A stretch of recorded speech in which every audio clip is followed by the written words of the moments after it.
E aí, gente, vamos embora com o nosso podcast. Hoje vai ser um dia bem tranquilo, bem light, né? Passar apenas por algumas notícias, até porque final de semana de carnaval. Então a gente vai tentar manter o podcast curto. Se você tiver naquela recuperação, né? Naquela hidratação pós-bloquinho, né? Se você tiver naquele momento de descanso, vamos tentar manter o podcast curto. Essa talvez seja uma das grandes notícias do dia. Possível reforço do Palmeiras, Andrei, ex-Vasco, né? Atualmente contratado pelo Chelsea. Vai chegar lá. Vamos primeiramente fazer um giro pela rodada. Teve dois jogos do Campeonato Mineiro na sexta-feira, né? O Atlético Clube 3-2 para cima da Caldense e o América Mineiro empatou em 1-1 com o Ipatinga, tá? Vamos seguir aqui. Notícia importante em relação ao caso do Robinho, né? Caso que vem ganhando um pouco mais de notoriedade e um pouco mais de repercussão em virtude do caso Daniel Alves. A justiça italiana, né, pediu para que o Robinho de fato agora cumpra a pena no Brasil, né? Então a justiça até pediu. Acho que tem aqui até deixar os créditos aqui para o Globoesporte.com, né? Sempre esqueço. Eu tenho que começar com isso. Tem que começar a me lembrar. Globoesporte.com, entra lá, confere a matéria na íntegra, mas vamos tentar passar por cima rapidamente, né? Inicialmente, a justiça italiana pediu, obviamente, para que o Robinho cumprisse a pena na Itália, né? Pedido para que cumprisse a pena na Itália, mas o pedido foi negado, né? A Constituição brasileira não permite que um cidadão nato seja extraditado, né? Extradição de cidadãos natos. Aí uma lei criada em 2017 abriu um precedente de que, né? Abriu um precedente não, mas abriu uma possibilidade para que a prisão acontecesse no Brasil. E aí, lei de imigração, né? A tal lei de imigração, lei de migração, tá? Não imigração, nem imigração, é lei de migração. Vigor desde 2017, né? Diz que nas hipóteses em que couber solicitação de extradição executória, a autoridade competente poderá solicitar ou autorizar a transferência de execução da pena, desde que observado o princípio do non bis in idem, latim, né, que proíbe que uma pessoa seja processada, julgada e condenada mais de uma vez pela mesma conduta. Os próximos passos, né? O pedido vai obviamente para o Superior Tribunal de Justiça, que vai averiguar se os requisitos para o cumprimento da pena no Brasil estão presentes. Então, é todo aquele trâmite burocrático de entender como é que foi o processo italiano, se existe uma equivalência, né, com o Brasil, e aí sim, de fato, poder estabelecer se o Robinho tem que cumprir a pena aqui ou não, se o Robinho pode cumprir a pena aqui ou não e dar voz de prisão, evidentemente, né? Não há mais julgamento do mérito do caso, portanto, Robinho poderá se defender apenas a respeito de questões formais. E aqui é um exemplo, né, do que ele pode se defender. Por exemplo, ele pode dizer que a lei, essa tal da lei de migração, foi estabelecida em 2017, foi posterior ao crime, né? O crime aconteceu em 2013 e que isso não poderia retroagir contra ele. Isso é uma das coisas que ele poderia alegar, obviamente. Por isso que eu falei. Eu já tinha falado isso aqui no podcast antes, que é um processo muito longo, ele é burocrático, é questão de entender como é que foi o julgamento, o processo legal. Se bem que eu achava que ainda a justiça brasileira tinha que avaliar as provas, ver como é que foi o processo, se foi tudo conforme a lei brasileira estabelece, né? Mas, segundo o trecho aqui, não há mais julgamento no mérito do caso, então, de fato, ele está condenado. O que a justiça tem que averiguar são isso aqui, né? Os requisitos para o cumprimento da pena no Brasil. Fora outros recursos que ele pode entrar. Ele pode não entrar com recurso de dizer que é inocente, que alguma prova foi invalidada, que alguma prova isso e aquilo.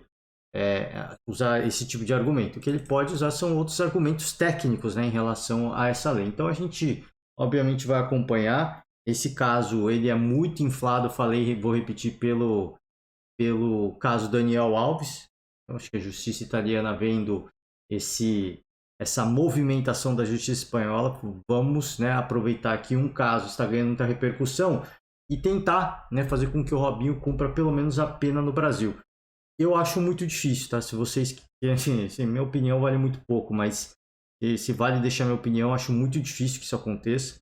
Eu acho que o Robinho não vai cumprir pena no Brasil, porque é o tal do precedente, né? Isso abre um precedente. A gente tem várias pessoas importantes, especialmente se a gente olhar na CBF, por exemplo, a gente tem várias pessoas que cumpriram, que a gente pode dizer que são criminosas fora do Brasil e estão aqui vivendo tranquilamente. Então, se você abre esse precedente de prender o Robinho, fazer com que ele cumpra a pena no Brasil, você abre precedente para outros casos. E outros países vão pedir essa equivalência, né, dessa pena. Eu acho muito difícil, por isso que eu acho muito difícil de acontecer. Não por falta de iniciativa, não porque a justiça brasileira não quer que o caso não vá para frente, não quer que o caso, que o Robinho, no caso, o criminoso, seja condenado. Não é isso. A gente sabe que existe também outras forças, né, outras forças políticas que vão atuar, especialmente em casos como esse, porque se você, uma vez que você a justiça falar, tá tudo certo, vamos dar voz de prisão, você está abrindo um precedente, né, para outros casos semelhantes. E é o que eu falo, isso mexe com muita gente poderosa. É por isso que eu digo que eu acho que muito dificilmente o Robinho vai cumprir essa pena. De repente, só se ele inventar de sair do Brasil, cometer algum deslize no futuro e seja pego por uma polícia internacional. Mas fora isso, eu acho muito improvável, tá? Se acontecer, e aliás eu tenho uma notícia hoje de algo que eu achei que não fosse acontecer e aconteceu. Então, vamos ver, cara. De repente, né? De repente acontece, né? Vamos finalizar sobre o caso Robinho. Sobre o caso Daniel Alves, eu não tenho nada de novo. A única coisa nova que a gente ouviu recentemente foi que o Daniel Alves, em conversa com a esposa, disse que estava alcoolizado e que não se lembra de nada do que aconteceu. E aí eu estava ouvindo o Casagrande.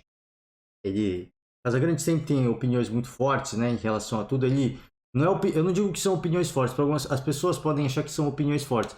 São opiniões pessoais dele. Ele se posiciona, seja a favor ou seja contra um caso. Então, assim, se você for contra alguma coisa, se você for a favor de alguma coisa, vão dizer que é uma opinião forte. Não, isso é uma opinião dele, né? É uma opinião pessoal dele. Então, eu não vejo como uma opinião forte. E muita gente se polemiza, né?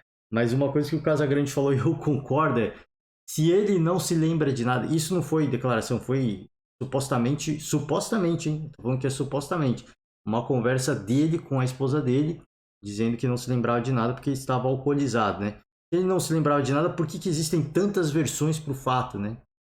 Primeiro uma entrevista com uma TV espanhola, depois o primeiro depoimento com a juíza, aí muda o depoimento com a juíza, vem uma terceira versão para a justiça. Então, assim, se ele não se lembra de nada, né? É curioso que ao final, até este ponto, se tenha várias versões para uma história, né? Curioso. Eu não estou aqui querendo descredibilizar e nem desqualificar nada. Só tô dizendo que é algo realmente curioso. E nesse ponto eu concordo com o Casão, com o Casagrande, tá? É isso, tá? Em relação ao caso Robinho, o caso Daniel Alves, deixa eu ver se tem mais alguma coisa aqui. Esse aqui é sobre o Andrei Santos, né? E tem uma notícia aqui que eu falei. É isso aqui, ó. É isso aqui.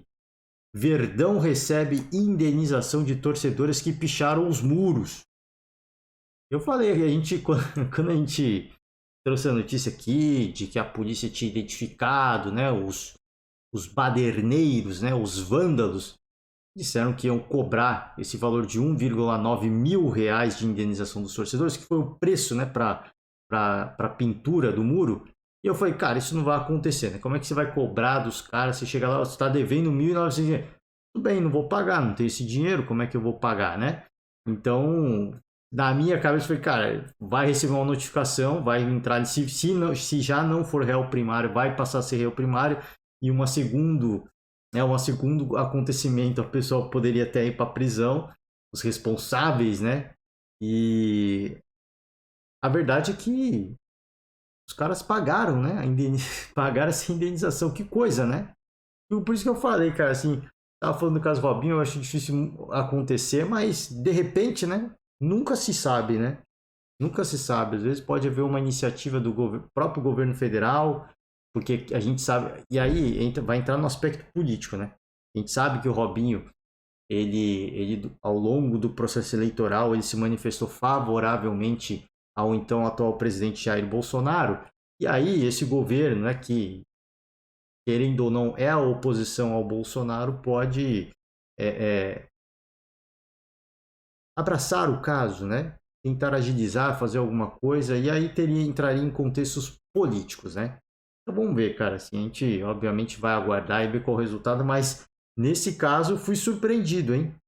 É aquele velho jargão, né? Aí sim fomos surpreendidos novamente, né? Para finalizar, expectativa para o torcedor palmeirense é o Andrei, destaque aí da seleção do Sul-Americano Sub-20, né? Ele foi um dos artilheiros do Brasil na competição que o Brasil foi campeão e se sagrou campeão. E ele foi contratado pelo Chelsea, né? Jogador do Vasco, tem 18 anos, né? Jogador muito novo. Jogador do Vasco foi contratado pelo Chelsea. O problema que aconteceu é que o Chelsea, na Liga Inglesa, ele não teve o visto de trabalho aprovado, né? Então tem uma série de detalhes, vamos tentar puxar aqui os detalhes, né? A intenção do Chelsea é que o Andrei dispute a Libertadores. Então, assim, o Vasco quis o Andrei de volta, só que o Chelsea, por exemplo, quer que ele dispute a Libertadores, né? Para garantir a pontuação necessária do visto de trabalho na Inglaterra. Você vê que são algumas tecnicalidades, né? Ele não conseguiu o visto de trabalho na Inglaterra, justamente talvez por essa falta de rodagem, né, em grandes competições. O clube entrou com um pedido de colocá-lo como Special Talent, talento especial em inglês, pela liberação imediata, mas não conseguiu. A justificativa é de que a Premier League é rigorosa com os clubes maiores e que o jogador formado no Vasco não é a única opção para a posição, né? Então, assim, é uma forma da liga proteger jogadores locais, né? E por isso tem essa tal dessa pontuação, né? Ainda que não seja o único interessado, o Palmeiras é visto como favorito a ter o meio-campista, conforme publicou o jornalista italiano Fabrizio Romano.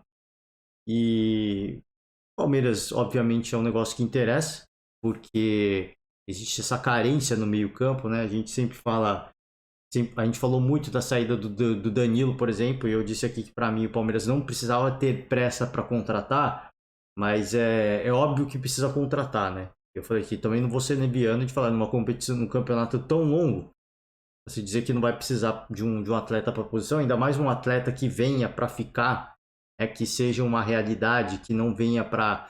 Agora, esse é um problema, assim, ele se destacou Sul-Americano Sub-20, só que o Abel ele fala que é um jogador pronto, né? Um jogador que vai chegar para jogar e para atuar. O Andrei tem 18 anos, tá? É um jogador para chegar e já jogar e para corresponder? Eu não sei. Eu não sei. Foi contratado pelo Chelsea. Tudo bem, foi contratado por uma grande equipe, mas a gente sabe que vai para lá muito jovem, vai se formar, vai melhorar fundamento, tem tudo isso, né? Então, assim, é um cara que vai chegar e já vai jogar, porque o interesse do Chelsea é que ele jogue. E o Palmeiras hoje tem um meio-campo titular já. E é um meio-campo titular que está jogando bem. O Abel mesmo falou, a gente perdeu o Danilo, o Zé Rafael tá fazendo. Aliás, o Zé Rafael tá fazendo um papel de polivalente no meio-campo do Palmeiras, né? Vamos ser sinceros, ele tá fazendo de tudo no meio-campo do Palmeiras, é impressionante. Mas o Zé Rafael é recuado um pouco mais, o Gabriel Menino ficou um pouco mais solto, os dois estão jogando muito bem. Então, o Andrei, para mim, viria para compor o elenco. Ele não viria para ser titular. Eu vi algumas pessoas, ele vai ameaçar a vaga do Gabriel Menino, porque o menino tá voltando a virar agora, enfim, a vaga do menino não tá ameaçada, na minha opinião. Tá longe de ser ameaçado. O Abel, eu falei no último podcast, ele é um cara muito coerente. As pessoas questionaram muito no último jogo a entrada tardia, por exemplo, do Giovani, por que ele colocou primeiro, por exemplo, Breno Lopes. O Abel para mim, ele foi coerente, ele seguiu a coerência dele, a lógica dele. Óbvio que o Giovani ele vinha sendo o cara que sempre entrava na sequência, né? Logo, uma das primeiras substituições, mas é um derby, né? Um jogador muito jovem. O Abel não, Pelo menos essa é a interpretação que eu tive, tá? Ele não quis queimar o jogador e colocou jogadores mais, teoricamente, mais experientes, né? Mas que, naturalmente, o nível técnico é mais baixo, né? E por isso caiu a qualidade do Palmeiras e muitos corintianos até agradeceram, corintianos da imprensa, né? Obrigado, Abel, né? Por enfraquecer o time do Palmeiras, por possibilitar o Corinthians voltar para o jogo. Então tem todas essas brincadeiras, toda essa mística. Eu não sei se é um cara pronto que vai chegar para jogar, de verdade, é um bom jogador, fez um excelente destaque, um bom jogador, ou caramba, um destaque, né? Um dos destaques do Sul-Americano Sub-20, mas é muito jovem, eu não sei, o trabalho do Abel é muito complexo, a gente sabe disso. É um trabalho com muitas nuances, com muitas jogadas ensaiadas, com muitas propostas de jogo que vão mudar de acordo com o adversário. Então, um jogador chegar nesse ambiente e já tomar conta da posição é muito difícil. O único que conseguiu fazer isso, na minha opinião, foi o Endrick.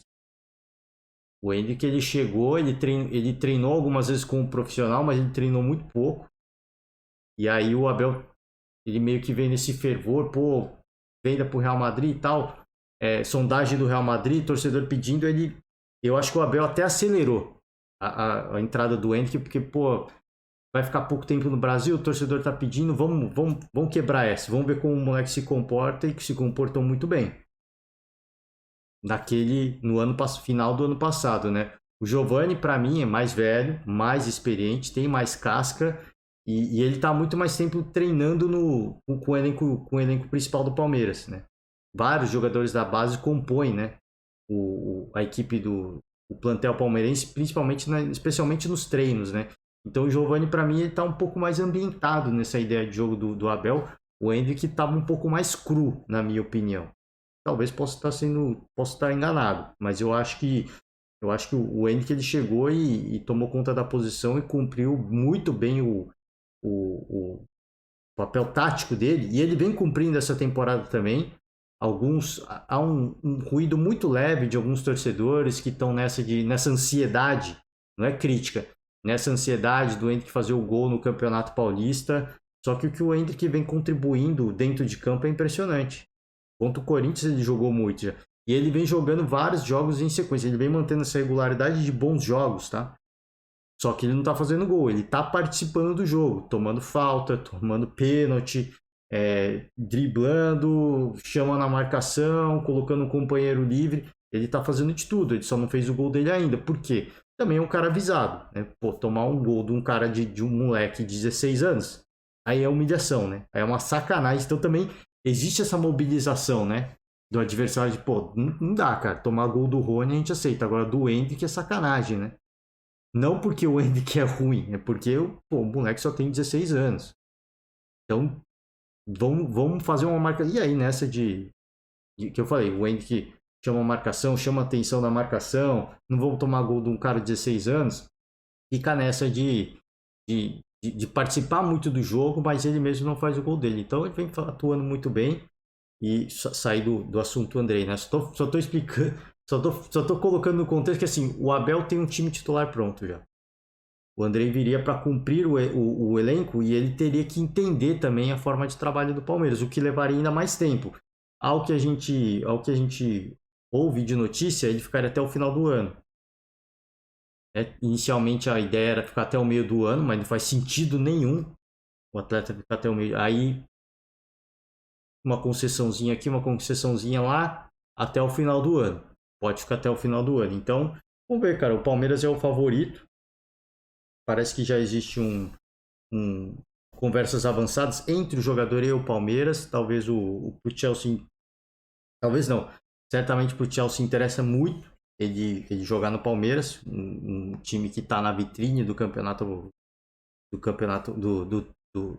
da Liga Brasileira, né? Dos times brasileiros, está entre as melhores equipes do Brasil, vai disputar todos os títulos, vai disputar Libertadores, então para o Chelsea é uma vitrine. E aí, ele entrando e jogando, obviamente, atingiria esse número de pontos para tirar a carteira de trabalho na Inglaterra, né? Vamos acompanhar, cara, assim, a notícia está bem quente, só que a gente sabe que mercado, enquanto não anunciar, não fechar, não assinar, Não tem nada definido. Então a gente vai aguardar, obviamente, uma definição em relação ao caso, que viria para ser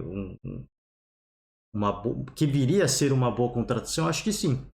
Eu acho que sim, porque os reservas imediatos que tem o Palmeiras, quando o Abel faz as substituições, é nítido assim, o quanto cai de rendimento, o quanto cai de qualidade esse time do Palmeiras. Então, o Palmeiras precisa ter um banco à altura. E esse, para mim, seria um cara para ficar à altura. Eventualmente fazer até uma sombra, de fato, para os titulares. Fazer uma sombra. Não tirar a vaga de ninguém, porque está todo mundo atuando muito bem. E se tem uma coisa que eu sempre falo aqui, o Abel ele é muito coerente. Existe uma hierarquia, né? Esse é o número 1, esse é o número 2, esse é o número 3, esse é o atleta número 4. E a hierarquia vai acontecer de acordo com esse ranking, né? Esse ranking do Abel Ferreira. Mas viria certamente para ser um cara para compor elenco e para jogar, né? Eu imagino que sim. Agora muito novo, eu não sei se cumpre exatamente os requisitos que o Abel Ferreira espera de um reforço, né? Vamos ver, cara. A gente vai seguir acompanhando. Eu vou fechar o podcast por hoje. Disse que ia ser muito rápido. Eu queria fazer em 15 minutos. E a gente vai viajando, a gente vai debatendo, a gente vai discutindo. Eu vou fechar o podcast por hoje. Valeu demais, gente. Forte abraço para todo mundo. Ótimo final de semana de carnaval. Juízo, moderação. Ouve o podcast aí no intervalo, né? Vai se hidratar um pouquinho. Ouve um pouquinho. Descansa um pouquinho. Tira aquele cochilinho. Ouve o nosso podcast. E tamo junto, né? Vamos voltando. Não sei se amanhã eu gravo, mas vamos ver, cara. Talvez a gente, dependendo das notícias, a gente grava também mais um podcast mais curto para vocês acompanharem no dia a dia, tá? É isso. Fecho a conta por hoje. Valeu demais e até a próxima. Tchau.